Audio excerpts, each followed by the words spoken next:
If you're here, you probably know the feeling. That magnetic pull, that crinkle of the back, that sounds like freedom and doom all at once. If you are new here, you might be asking, who is this person and why should I listen to her advice about quitting potato chips?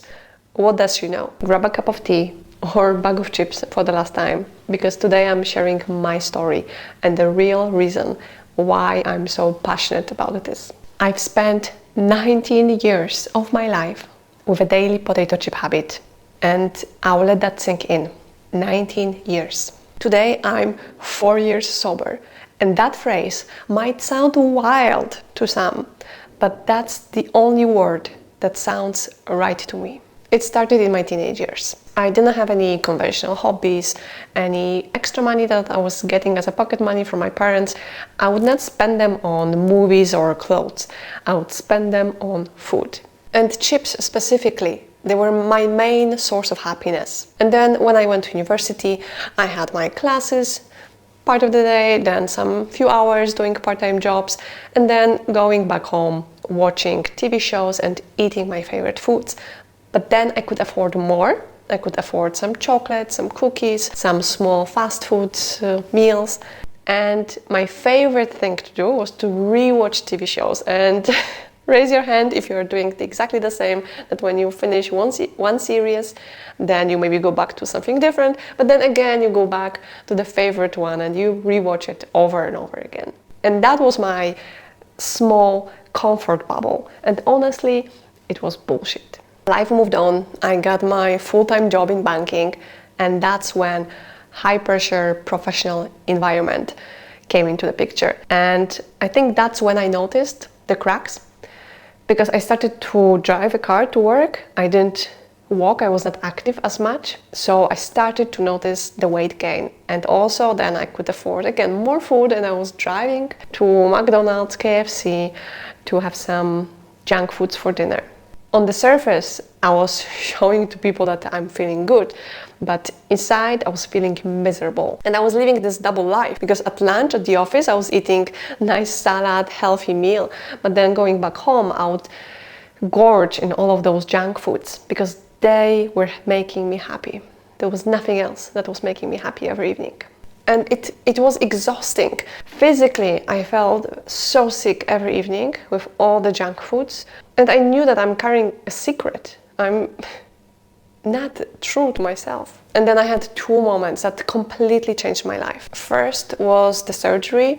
It was life-changing. I felt like a brand new person. I was not the same Jolanta that was stuck in her old life. I was a completely brand new person. And then the second moment happened when I read a book about alcohol addiction, and I was thinking, how is it possible that she's describing her alcohol cravings, which are exactly the same like my potato chips cravings, the hiding, the promise of quitting tomorrow, the cravings, the shame, the embarrassment about this. It's exactly the same like me with food. And that completely changed my perspective. I knew that I'm onto something. Let's get one thing straight, because this is very, very important. I'm not a doctor. I'm not a therapist. I'm not a dietitian. My background is in banking. So why the hell am I giving you advice about this? Because I'm one of you. I've experienced countless of evenings when I could not control myself around food. I know that feeling of suffering in silence. I know the shame when you are scrolling on Google trying to find the answers, and when your friends and family are mocking you, while at the same time they are stuffing their face with all the junk foods, and seemingly they know how to control themselves. But you know that there might be something wrong with you, but you cannot just find the answers. And you start to think, there must be something wrong with me. Like, what's happening with my willpower? I'm broken. Like, please help me. And this is, my friend, when I want to get out this message. You are not broken. You are not alone in this suffering. You are up against the system. This is an evil system of food industry, marketing, food engineering that is designing the food in such a way that you want to eat over and over every evening and make you addicted. And I know what you will find online. You will find that food addiction is not a real addiction. And I'm not going to argue with that. I'm not going to debate all the PhDs. I will let them do their job. But here's the point. I don't need medical professional to validate my 19 years of suffering, of feeling completely trapped in control of some forces that makes me want to go crazy about food. I felt the compulsion, the withdrawals, the shame, the embarrassment. And I'm willing to bet you also have this feeling. Maybe in a few years, similar to alcohol and tobacco industry, the science will catch up and we'll realize that what is happening to our food is deeply wrong. And you should absolutely listen to the advice of the professionals. Go for dietitians for a nutrition advice, to psychologists for emotional reasons. That is perfectly fine and this is encouraged. Please do that. And my hope of these videos is to show you that you are not alone. That when you see my face, when you hear my stories, you will know that this is normal. This is happening to so many of us.